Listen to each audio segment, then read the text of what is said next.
Okay. Yep. Yes. I'm ready. Getting myself ready. Yeah. Cool. Q&A segment. When are we getting married? Oh shit, that's the first question. Why this question is the first question? What values guide you in your relationships, both professional and personal? Damn, guys, I have to apologize. I feel like I'm not ready for some of the questions. Why you don't believe us when you don't believe us when we say you are handsome? Fuck out of here, bro. When was the last time you felt love? You know, when you're a guy, bruh, as men, I said this even in the last episode, bruh, like as men, like, bro, when you're a guy, dog, you hardly come across those type of things like love, and, like, you know, to feel loved and stuff. When you're a guy, dog, when you're a guy, bro, life is tough, bro. Like, that's what I'll say. You know, when you're a guy, bro, like, bro, it's almost like that's loving someone is expected of you, but you don't get that back, dog. When you're a guy, you are mostly giving, you know. Will you have a kid with someone with multiple people? I'm sorry, man. Will you have a kid with someone with multiple baby daddies? BD. Dog, and then, but did the question have to say multiple? I'm not sure about that, bro. Multiple, nah, dog.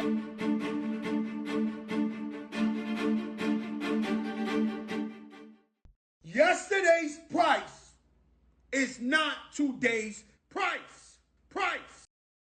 Jacob Banks can sing, man. Jacob Banks, I can sing, bro. I love that part. My hands are sore. I'm carrying promises. Love that part. Yo, I'm back with the Q&A segments. Somehow, the previous Q&A segments as we did just landed. You know, it's worked. Many people loved the Q&A segments, but for some reason, not many people gave me questions actually for Q&A. But again, when I answer the questions, when I start doing the Q&A segments, people, like, they have things to say and what's not, but I mean, they still don't ask me questions when they have an opportunity to ask me questions. Guys, comments, ask me questions. You know, if you know me, you can text me and then I can, you know, include your questions, you know. So this is what I do. I get a questions. Once I have questions, I send it to someone, special someone who helps me to put together the questions, you know, arrange the questions for me, you know. Some of the questions I see, you know, because I'm sent by friends, like on social media, like WhatsApp, you know, or WeChat, you know, so I get to see some of the questions, but some of the questions I don't know. And also, please be mindful, I have, many questions, so as much as not everyone asks me questions, especially amongst the people who actually had things to say about my previous segments, they still didn't ask me questions. So I would advise that you send me questions, you know, but be mindful. If you sent me 10 questions, I'm not going to be able to cover all your 10 questions. That's all I just wanted to say, okay?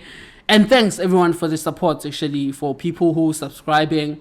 I started off just jokingly so, but like now I'm over 2,000 subscribers, and so thanks everyone actually for that. So, and I tried to upgrade my equipment and start to take this serious, because it seems like people are taking it serious to a certain extent, you know, in a way that they are at least subscribing, okay? Or not everyone has subscribed, but you know, there's like growth, you know, more than I would have expected too. So thanks in terms of that. But engagements can be better, likes, comments, you know, I'll be very grateful for you if you do that. But anywho, be good to me. Guys, you need to check out this song. I know, Jacob Banks.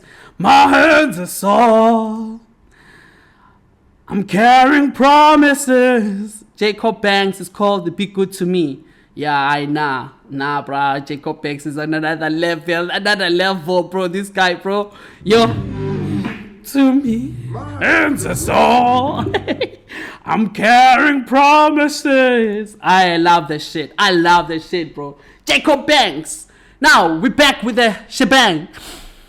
As I said, I'm sorry if I don't answer your questions now, but I will still be doing another segment. Probably your questions might be pushed to the next segment, because apparently the questions, obviously, as I would expect it, would not fit in on these segments because they will make too many questions. But I'm going to hopefully also you'll be answered in a certain way indirectly from some of the questions. I just had to repeat that. Now, Q&A. Let's get to that. Okay. Yep. Yes. I'm ready. Getting myself ready. Yeah. Cool. Q&A segment. When are we getting married? Oh shit, that's the first question. Damn, I know who asked me this question, and I remember when they asked me this question actually. Okay, you messed me up on that one. That this question has moved to be the first question. You know why you did this to me. Anywho, when are we getting married? Interesting question. I know probably this person is asking me jokingly, of course. I'm just thinking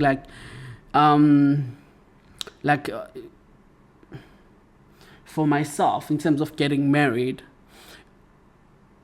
For myself, I would say this is something actually I would like to do, actually, to get married at some point in my life. Hopefully I'll be able to get married. As to for the when, it's very tough to answer that. It's very hard actually, because to be fair, it's time. We are grown as fuck, and with all the experience that I've had, and with all the experience that I've had in my life now, and where I've gotten, and I feel like I'm at a space where I actually understand, life better, in the sense that I get it. That's the point. Actually, we're here to just procreate and get married, those type of stuff. That's the point of life, in my own opinion, in my experience, because it's almost everything you can do, you're gonna leave here anyway, as I always say, and it's just never enough. I feel like the only way you leave yourself here actually, or an essence of you, is actually if you have a family of your own and you have kids. That's the way that I see. I would say that's the way that I see. So as to when though, it's very hard to tell, bruh, because there's so many problems in that too, because there's so many things too that I've noted as I grow, and I've seen all around me to put question marks on the ideas of marriage, to be fair, so there's so many things that I've seen actually that makes me have these question marks. So I don't know. Okay, I have no idea. When are we getting married? I have no idea. Okay, this question caught me off guard again. Why? Why this question is the first question? What values guide you in your relationships, both professional and personal? Damn, guys, I have to apologize. I feel like I'm not ready for some of the questions. Damn, that's so deep. What values this guide you? Actually, for me, it's not even that serious. I feel like I don't take things that serious in that. It's just, to me, it's just respect and being able to live with other people. What I like about myself is that I have never been involved with maybe tensions, in a sense that maybe now I have beef with someone in a workspace, work-related things. I'm never involved with those type of things, I'm never involved with those type of things. And I know someone actually that I was at some point, a guy that I was helping with a project said to me, actually, that's a bad trait if you want to be in a leader, in a space, if you are not involved in those type of things. Most of the time, if you're a leader, you have to involve yourself in those things, not necessarily to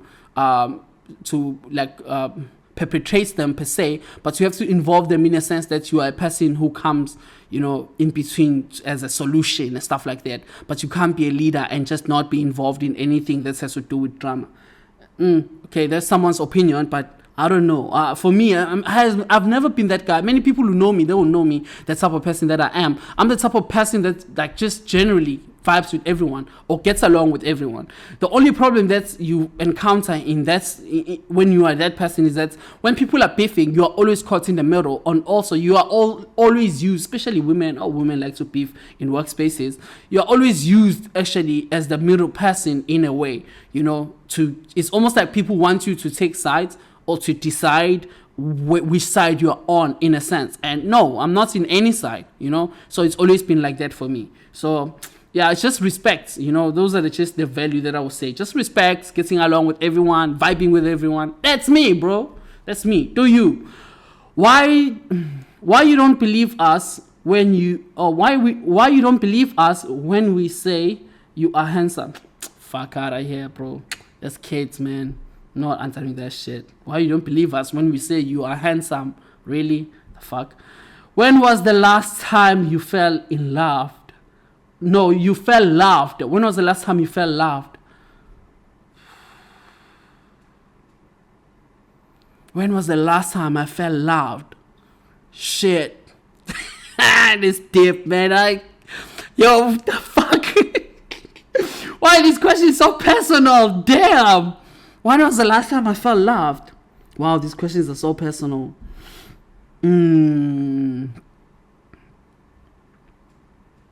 I think maybe I'm overthinking it because maybe I'm thinking of it deeply. But to be fair, when you're a guy, bruh, as men, I said this even in the last episode, bruh, like as men, bro, when you're a guy, dog, you hardly come across those type of things like love, and to feel loved and stuff. When you're a guy, dog, when you're a guy, bruh, life is tough, bruh. Like, that's what I'll say. When you're a guy, bruh, bruh, it's almost like that's loving someone is expected of you, but you don't get that back, dog. When you're a guy, you are mostly giving. You're expected to be the one leading things, or especially when we talk about love and stuff like that. In general, even if you ask young kids will say maybe they choose their moms over their dad for the most part.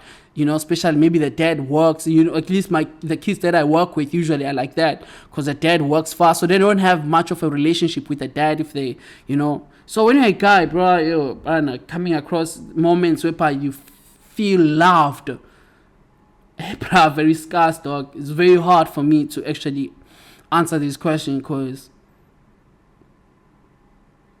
yeah, you don't come across that much, bro, I would say. But I have my moments actually where I feel that, and love, not necessarily also in a relationship type of sense, not necessarily in a relationship type of sense, but just love is like in a family or brotherly or sisterly way from someone. Actually, I have my times like that. There's some people actually that I'm very grateful of in my life too that have showed me that type of, just type of love, I would say. Yeah, but it's very hard for me to pinpoint when, because the question is asking me when was the last time you felt loved. So it's very hard for me. Yeah. Will you have a kid with someone with multiple PD? I'm sorry, man. Will you have a kid with someone with multiple baby daddies? BD. Dog. And then, but did the question have to say multiple? I'm not sure about that, bro. Multiple? Nah, dog. Nah. I'm sorry. Nah. I'm sorry. It's not me. I wouldn't. I don't think so, bruh. I don't think so. I want to be careful around this question too. Would I have a kid with someone who has a kid? Oh, they say kid, but let's just start with the relationship before even having a kid. There's no. I don't think there's a problem actually, especially as you get older. If you have a kid with someone who has a kid too, I think it's easier if you already have kids yourself. Maybe it's harder if you don't have a kid yourself, especially with as a man, because as men, bro, we have our egos around those type of things, but nobody plans to be a stepdad or anything like that. It's something that happens, and so I would actually, that's something that would happen depending on the connection that I have with the person. So that's possible, Just that that's not something that you would say you look for as a first option. I don't think there's someone out there like, I'm actually going around looking for people with kids. I want to have a kid, or I want to have a relationship with a woman with a kid. I don't think it's something you go around looking for per se, but if the connection is there, it's something that you can consider, and I would consider myself actually. So it's something that I wouldn't, but not multiple, bro. Nah. But someone with a kid, fine, but not that's a multiple, like 4 kids with different people. The fuck, no, like, nah, dog, nah, But it is something that I would consider for sure. I'm certain about that. 1 kid or so. I mean, it's something you can work around. Just it's not your first go-to thing, I would say. I mean, only reasonable. I don't think it's someone who say actually that's their first go-to thing. To be honest, okay. Next question. Do you have foreign friends like Chinese? I've lived overseas full time away from my country for over 5 years. So of course I do have foreign friends. Like, how the fuck would I survive if I didn't have foreign friends? Of course I do have foreign friends. When should someone be regarded as racist? If someone says something that's racist, does that make them racist? Oh shit.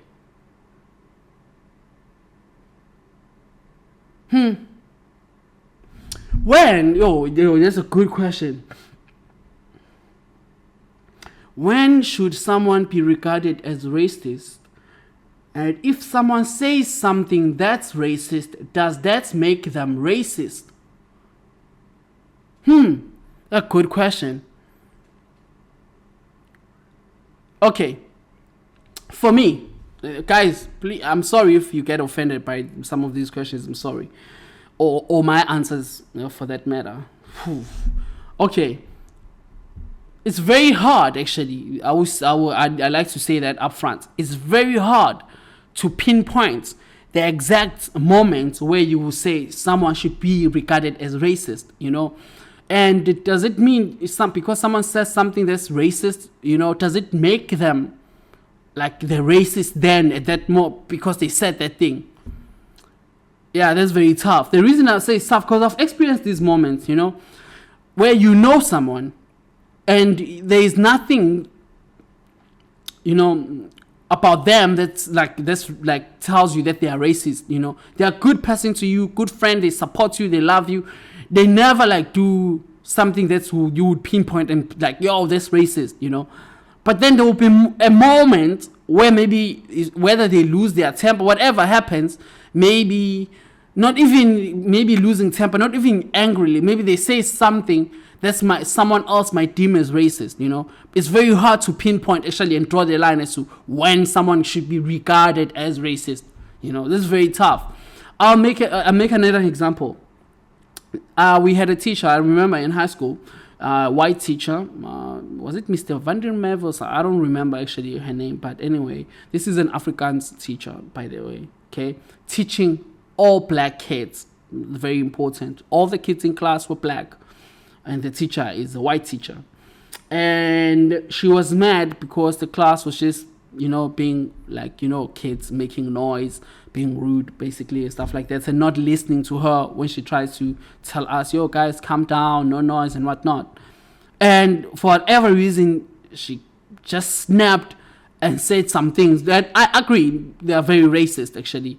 I remember she said, I don't remember the exact word, but it's something around like, we behaving like monkeys, and, like some shit around that, though, And the students there, bro, like, the kids in private schools, bro, like, not private schools per se, but like in Model C type of schools, hey, bro, they take that thing serious. It's unlike in rural areas, in the hood, bro, kids get beaten in the hood and shit happened to us in the hood, bro. We got all type of shit, and we never stood up for ourselves in the hood. Like, we've never had a point whereby we had to stand up for ourselves, But kids in Model C schools, dog, they take that shit serious. Kids wrote down their names and they made a petition to give to the principal, something that I hadn't experienced in my life. I've never experienced that until that point, whereby kids are standing up against an adult and they are doing things like that. Like, I've never had that point in my life, actually, where kids stand up like that. Kids are standing up and they're challenging the system. They're challenging the teacher. Yo, this teacher is racist. She said we're behaving like monkeys in class, I refuse to sign the petition, actually. The reason I refused, I still remember, actually, because some of my classmates were mad at me for not wanting to sign the petition. The reason I refused at the time, my reason was, black teachers said to us worse things than that. Like, they said, and like worse things than just calling us monkeys. I mean, that's what she's like, come on, low level. The only difference is that a white teacher was saying it, but black teachers said, oh, all type of shit to us, bruh. Like, then worse than that, actually. But because it was a white teacher, kids felt, obviously, because that's a racist, terminology, obviously, she was being racist, to be fair, and they felt that she's obviously violating them and we should stand up and what's not. I just didn't feel like that, because the reason I didn't feel like that is because of who the teacher is, and I know how much she has tolerated from us as students. She had tolerated so much. She snapped like how any other black teacher would snap, but not get the same reaction from us as kids. So that's how I felt. I felt like, why is it that now it's a white teacher, this white lady, old lady too, is that she's doing this, now we're standing up and we're crying racist, but all black teachers always did even worse shit and said worse shit to us. So for me, that's how I felt, despite, to be fair, looking back, this was racist, actually, kind of out of pocket for her to say that. I understand. But it's tricky. My point is that it's very tricky as to when do we then regard someone as, yo, this person is racist, when do we have to actually be like, yo, we're standing up now, this person is racist? That's very tricky. Yeah, that's a very tricky question to answer, actually. Yeah, I would say it depends. It depends on the experience that you have with the person and who is that person, especially to you as a person who's experiencing that. Yeah, I would say that it's very hard to say. And also, I don't think so. I don't think if someone just says something that's racist in that moment, or that can be regarded as racist in that moment, that makes them racist. For me, what makes someone racist is whereby purposefully they not just say things, but they just have hatred for other people of other races, in a sense that maybe they might even create ways to perpetrate their racism. If it's an owner of a company and they would have standards such as like maybe black people or people from these parts of area shouldn't work for my company, or people from this culture shouldn't, maybe things like that. I feel like that, because so it depends. For me, it's not as racist, especially when it doesn't even carry power. I feel like power is so important too in that regard, actually, for something to be racist, for me to regard it as racist, so power in a sense that maybe the person is obviously dominant over me, and maybe I don't have any way but to stick with the person, and then maybe somewhere. But it's very hard, brother. It was very hard, actually, because this would depend person to person. There's not something that I can say, yo, this is the correct answer for it. Actually, even what I'm saying might be wrong to someone else. That's what I've noted. Well, I've learned over time is that it doesn't matter what you say, bro. Like, as long as it has to do with religion, religious beliefs, or ethnicity, those type of things, you cannot be right, bro. It's impossible to be right. Someone somewhere in the world fundamentally disagrees with you. So whatever you say, doesn't matter. Yeah. And just to answer this, I do not relate to terminologies such as the N-word, a nigger, this. I don't relate to them in a sense of them being like something, like if someone was to say, call me a nigger, for an example, of another race, I don't relate to the terminologies. I think obviously because I'm not from America, of course, but I don't relate to the terminology for it to have an impact or affect me or make me feel some type of way. I understand the meaning, and I understand that you're trying to be hateful towards me when you say an N-word to me, but it just doesn't carry the same impact to me. It just doesn't resonate with me, so it doesn't mean anything to me. That, I'm sorry if you try to say the N-word to me, like really wouldn't work, because I just don't relate to it like that, man. That's what I would say. I don't relate to it like that. So Yeah, that's a good question actually. When should we regard someone as racist? I think it would be structures in place and the type of things that they do, not just once off to make them racist, that that this person is racist, whereby they actually stand for something that's actually clearly oppresses maybe another group of people. I'll regard those type of things as racist. Damn, good question. What did you experience during apartheid? The fuck? How old am I? Okay, this is probably for my kids again. No. I don't know apartheid, bro. I wasn't there. I'm actually as old as South African democracy. I was born in a democratic South Africa. So, hey, man, I know it's from my kids or someone I don't know who asked this question, to be fair. But anyway, my experience during apartheid, bro, is zero, dog. I wasn't born in that era and I didn't experience apartheid. So, nothing in terms of that. Cool. Okay? How is life where you are coming from, or where you come from? How is life in South Africa? It depends actually which part you are from or where you come from in South Africa. Actually, I find because I grew up in the rural areas of Hluhluwe. I still say this again.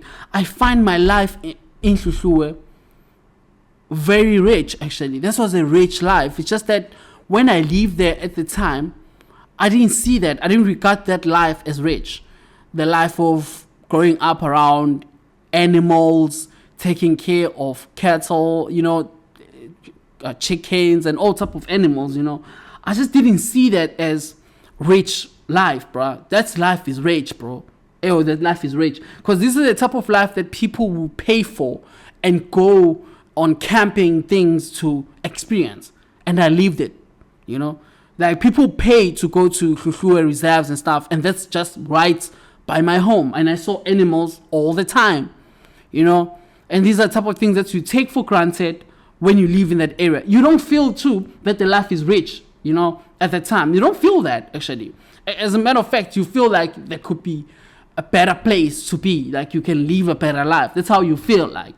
You feel like you can live a better life, actually. This is interesting, actually. Only later on, whereby now that I live in the city for so long and that I've made money in my life and I've lived where I live, I'm overseas and whatnot, I realize how rich that life is. That life is super rich, bro. That's the type of life that people pay for to go and visit, Yeah, that's tough. That's a tough one right there. This life is super rich, bro. So I would say that too, in terms of living in Hluhluwe. And it's just that now, in South Africa, bro, life is tough for many people, But things are getting better to a certain extent, I would say. Slowly but surely, things are getting better. But yeah, South Africa has seen some dark times too. So life is not as easy per se. Especially when you look at from living in in the neighborhoods, Ekati vibes, living in the townships, life there is not as, it's great per se, because people are struggling. Unemployment is very high. So, people are struggling, man, and life is not as great per se to that light, one might say, because of unemployment, crime, and all type of things, okay. Now, next questions. Next, what has been the most fulfilling moments in your teaching career so far? Most fulfilling moments in my teaching career, I would say, is, I get to teach kids who go to these Ivy League schools, dog. Top schools, top universities in the world.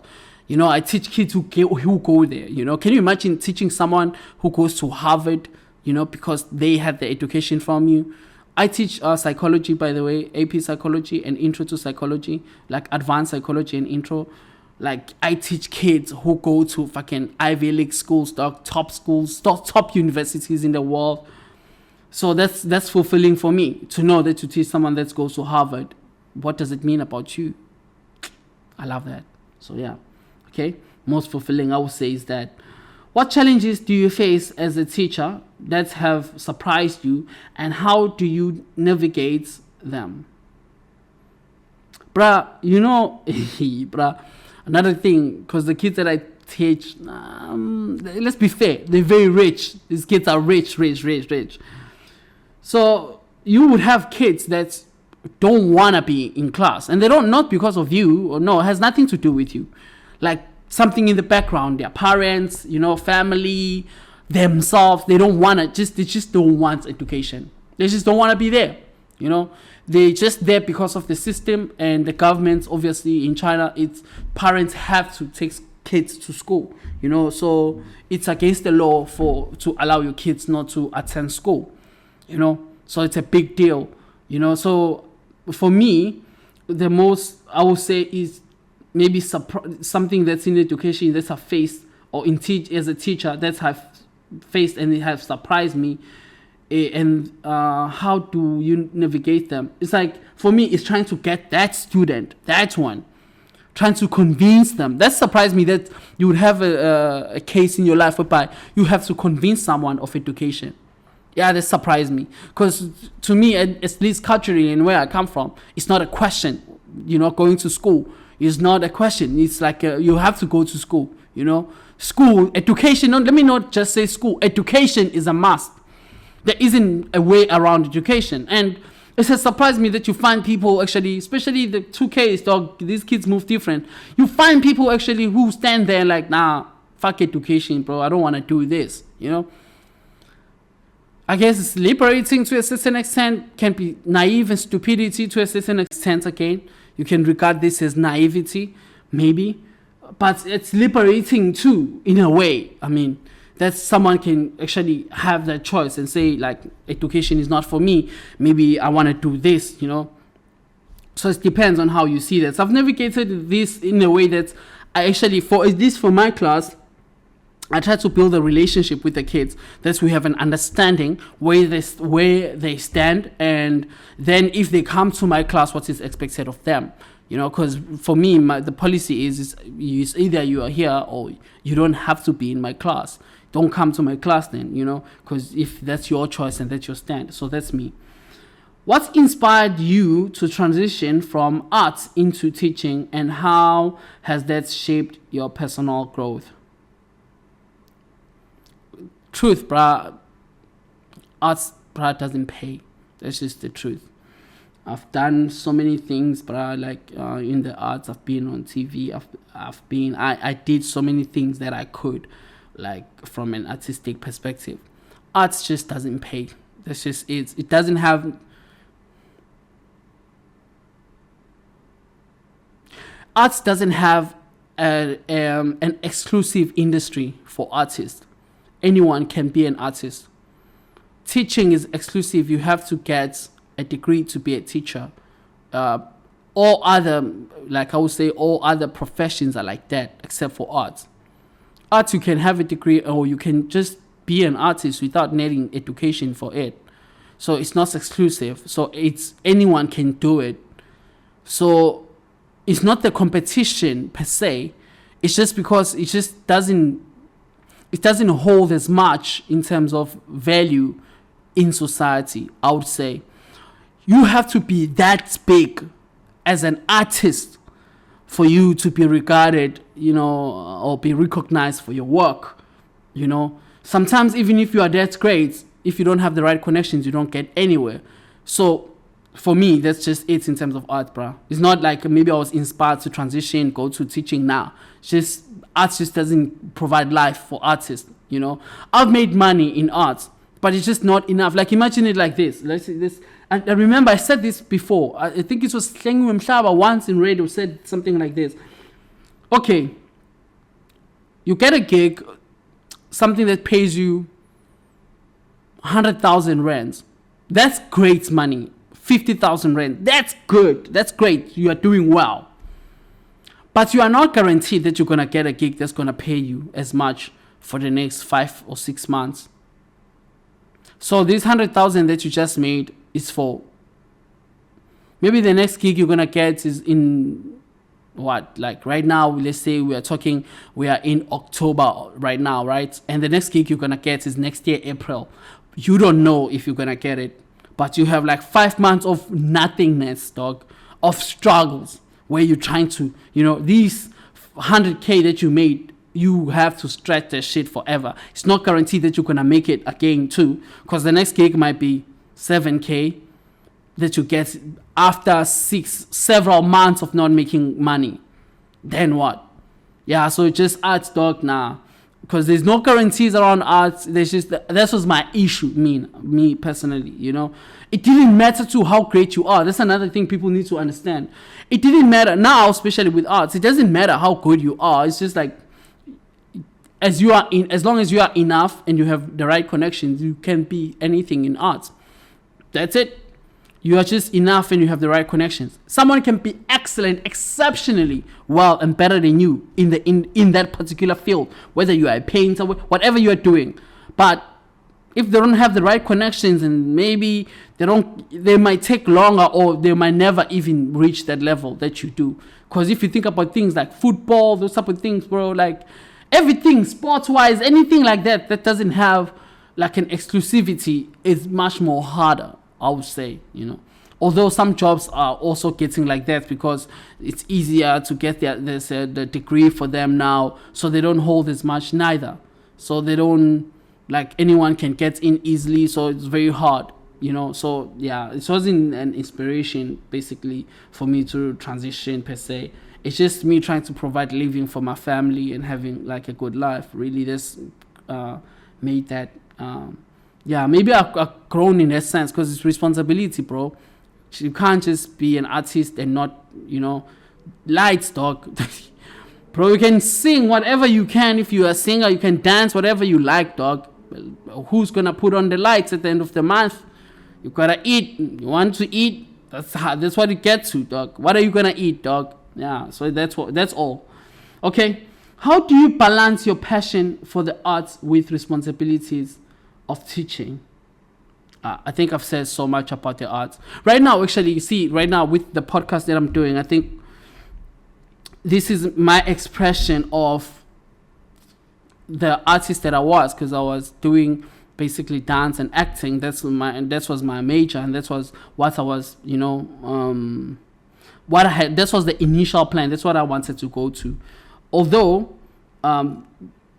doing what I'm doing now gives me an opportunity to invest in myself in terms of doing things like this. When I have my own podcast, I can be able to fund it myself and have money to push it myself, so I'm able to express myself in this to a certain extent through the job. I feel like, again, I had someone, I forgot who said this, but like a 9-to-5 job, if you are able to, and you don't have as many responsibilities, if you don't have kids and stuff like that, or you make enough money, let me put it like this, let's say you make enough money from your 9-to-5, I would say, invest in yourself with that money, with whatever you get, after your expenses from your 9-to-5, invest in yourself, put it back to what you liked and what you want to do, where you are going. I would say that put it in that. Actually, I feel like a 9-to-5 should be invested in whatever business or whatever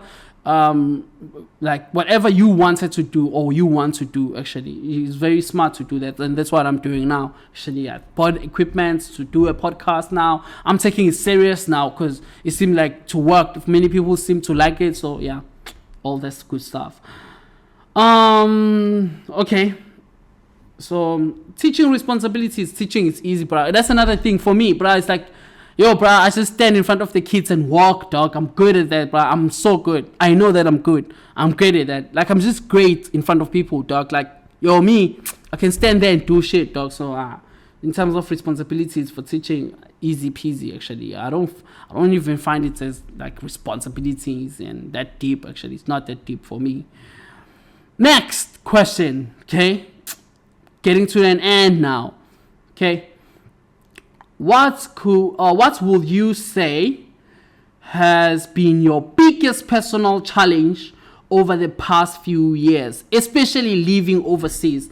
And how do you stay motivated without your family and friends around?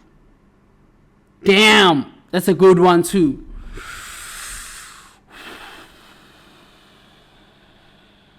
Biggest personal challenge, I would say, especially 2020. Yo, 2020, I lost it. There at some point, I thought I was gonna go crazy, dog. You are overseas, no family around, no friends around, and the worst part, language barrier. You can't speak any fucking Chinese, and you are in China. Yeah, this was the biggest challenge for me. You're overseas, dog. Yo, pandemic hits. We are on lockdown. Yo, dog, guys, it was tough.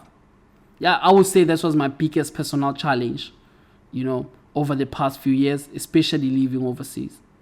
Yeah, that's what I would say. Yeah, actually, because I ended up doubting so many things. Yeah, it was tough. I wasn't sure what I was gonna be. Like, I wasn't sure. There's so much, dog. It was, yeah. That one was tricky. And how do you stay motivated, especially without your family and friends? I do things like this. The podcast, actually. Podcast is one way. I go play sometimes. I go to the gym. I lift weights. And I just do typical things, Yeah, that's what I do, actually. That's how... And also, guys, I'm not the type... let me put it... Guys, I'm not the type of guy, like, to work with motivations and those type of stuff. I don't function like that. I do what has to be done. That's how my life is, dog. Like, this thing of... You're motivated, do you what you like, your future, like what you like, and bruh, I do what has to be done so that I'll be able to do what I like. That's me, dog. I do what has to be done, dog. I'm that type of guy, bro. I don't care what it is, dog. I do what has to be done. And I like to be where I am now. The position that I love about where I am is that I'm a go-to person for my family. And that's just the most important thing to me. Damn, my family. And I'm a go-to person. I know that they can count on me. They can rely on me. That I will show up for shit. That's me. And that's what gives me, like, all the courage and the motivation, that, to be the guy that I am. I don't work with how I feel like, and I don't do things that I feel like, bro. My life doesn't work like that, dog. I do things because they have to be done. My feelings and what I like comes after that. That's just me, I've learned that over time. It's like, maybe I learned this, like discipline, bro. Like, if you think about it, like at home, for an example, for me, like I grew up in chores, dog, a lot, and that's kind of helped me in a certain extent, in terms of that, whereby I do what has to be done over what I like. Just like that, because you want to go see your friends and stuff like that, and granny is like, yo, this and that in the house. And you're not going there, and that's it. It's painful, it hurts, sometimes it's tough, it's difficult. You want to go somewhere, it's just like that. And I'm that guy. I do what has to be done more than what I like. My life doesn't work like that. My life just doesn't allow for me to just do whatever I like, dog. Life dictates, dog. Yeah, so I would say that it's a shame and it hurts sometimes, but hey, man, life is like that, dog. You don't just get to do whatever the fuck you like. Yeah, for me, it works for me. I don't know for you. For you, might not work. But I do what has to be done. I don't do what I like. I don't need also to wait on motivations and shit like that to get things done. It's just me. I understand other people. Yeah, go there, chase your dreams. Yo, bruh, hey. Is there something you wish you had pursued or done differently, either in your career or personal life? I've had a question like this almost before, like if I had advice for someone young or something like that, like or for a younger me. I had a question almost like this before, but anyway, is there something you wish you had pursued or done differently?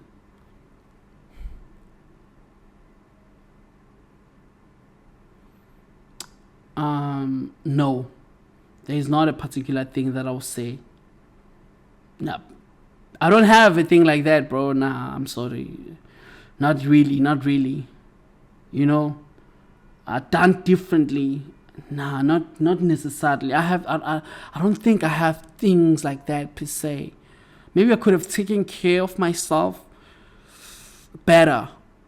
I would say that some instances maybe I push myself too much, or I sacrifice myself for things, For example, I remember the first time when I actually gained like weight. I remember it's because we were working hard. Yeah, training centers. People who work in a training center will tell you this. Yo, damn dog, you work there so hard, brother. Like, there is no time. When you have time, you are done. You are exhausted. You want to sleep. All the time you want to spend it, just pass out, sleep. That's how tired you usually are.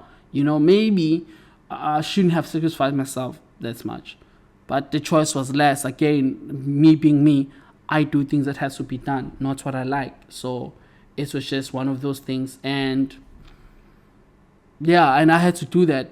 Unfortunately, I had to go through that, whatever that it meant to me and what I was sacrificing, whether my body and what's not. Yeah, it didn't matter at that point because it had to be done and I had to be there. Yeah, so that's what I would say. Yeah, that's what I would say around that. So if there's something that I had pursued, you wish you had pursued whatever.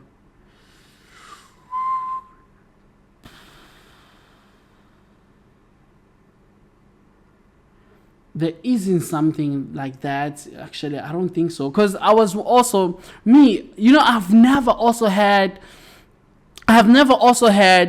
was not one of those kids who actually knew what they wanted to do. I know many people know, I want to be a doctor, I want to be a nurse, I want to be a teacher, I want to be a singer. Kids are like that. I was not one of those kids too. I never had something that I wanted to be. Like as a kid, I want to be this. When I grew up, I never had that. Yeah, so there isn't anything that I feel like maybe I would have pursued at this. Like, I don't have something like that. Or done differently. Actually, I don't. Even the things that I think I done wrong in my life, I don't think I regret them. I don't regret them. I think they were supposed to happen. And I learned from them. And just life. To me, it's just life, man. Yeah, in career-wise or personal life, no. So many things hurts me, broke my heart and what's not, but it's still just life. I don't think they should have happened any differently. So I accept them as they were and as they are, like really. Yeah, so that's it in regards to that part. That's it. Okay. And I think, am I done with the questions, right? I'm finished with the questions. I'm done with the questions. There's something though. Bruh. There's something that I think I need to share, actually, since I still have some time. There's something I still need to share. I do not know, man. I don't know what to make of this world. I don't know, bro. Like, I was reading this thing. Bro, I don't know what you guys think about this. Okay, so Chris Brown is supposed to be performing in South Africa, right? This is in the 14th of December this year, 2024. And apparently, there's some organizations that are putting up a petition to petition that, and they don't want Chris Brown to come and perform in South Africa. Breaking news for people who didn't know this. I find it very strange. Actually, it's so interesting. For me, I find it very interesting, actually. I wonder what people think, actually. Okay, Women for Change is deeply concerned about the upcoming Chris Brown concerts scheduled for the 14th December 2024 in Johannesburg. This concert comes just days after the world commemorated the 16 days of activism against gender-based violence. Signed our petition, link in the bio. Chris Brown's history of violence against women, including his 2009 arrest for assaulting Rihanna, stands in stark of contrast to the values of global anti-GBV campaign, especially in the country where femicide is 5 times higher than the worldwide average. Hosting Chris Brown sends a harmful message to survivors of abuse and undermines the progress we are trying to make in addressing GBV in South Africa? Really? Aye, bro. I can't talk. Yo, bro, this is reaching. For me, this is how I feel. Damn. So, like, Chris Brown is responsible for GBV in SA? Or sending the wrong message? Having Chris Brown is sending the wrong message? Like, don't we know what happened now? Like, isn't the full story? I thought the full story was disclosed. Like, I mean, I don't know. Yo, bro, I don't know. Let me not dig myself a hole here and get myself into trouble, because I know some people might feel, again, when you talk about things like this, some people will disagree with you so much with passion too. I know some people disagree so much with passion, actually. I just think it's unfair. I actually think it's unfair for Chris Brown to have to go through so much because of something that happens, 2 decades ago, 2009. And also the fact that we know now what actually fully happened. I mean, the story has been disclosed now. We all know what happened. Yes, Chris Brown did beat Rihanna. And yes, Chris Brown was not supposed to do that. Let's not get that twisted. But we know that Rihanna's, well, at least this is the story. This is what they said. Chris Brown said, at least, finally, when he ended up speaking up, because he had never said anything, if you followed the news and the story, which Rihanna didn't refute, by the way. Rihanna was suspecting him of cheating, and obviously, as we know, this is another thing. People pretend like we don't know. We know how women act like when they catch a nigga or suspect a woman on cheating. We know this, We know this. I'm sorry, guys. I've been slapped before by girls. I know. I should know better. I've been slapped. I know this. That women will beat you or hit you. The problem is, which I didn't do, I'm glad, is when you hit them back, which is stupid to do as a guy, to hit a woman back. That's an issue, and, well, it becomes gender-based violence when the guy hits back. Well, that's how it works. Because when a woman hits you, it's not really gender-based violence. She's expressing her feelings, That's just is what it is, bro. Like, we know what happened, right? And the man paid the price. He went to jail. He saved community service. He did everything. 2 decades later, he can't perform in South Africa because he did that? What the fuck? I know, dog. I feel like I know there's some women actually who would stand with Chris Brown on this. I just don't understand it. The name of the organization is called Women for Change. Actually, they raised a petition and they try. If you read the full article, you can read it yourself. You can search this and find it. The article came out on today. Yeah, the article came out today. You read the whole article.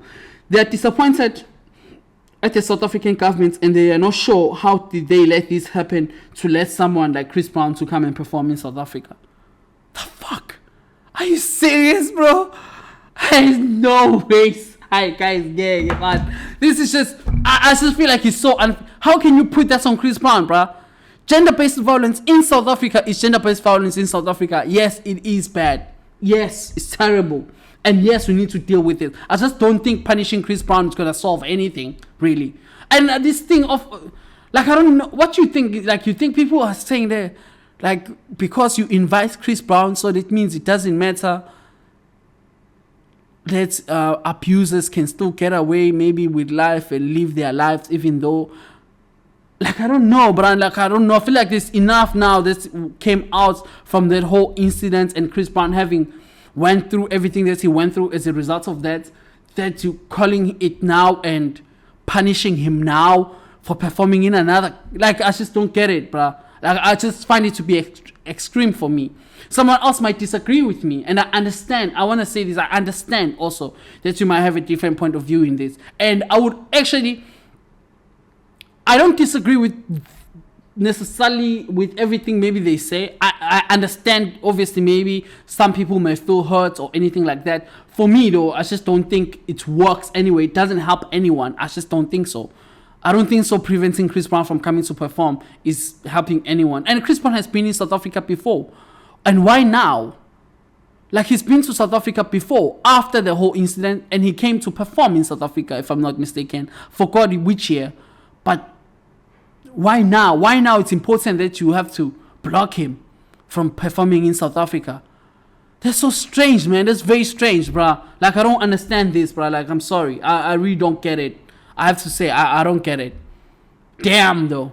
Damn. Thank you, guys. And that's it for the Q&A segments. Hey, man. Please, guys, comment section. You know, do the things that have to be done to make the pods happen. And put the comments there. Say whatever you think. Especially now with the Chris Brown incident. And I want to hear your opinions and thoughts. See you in the next one. Danko.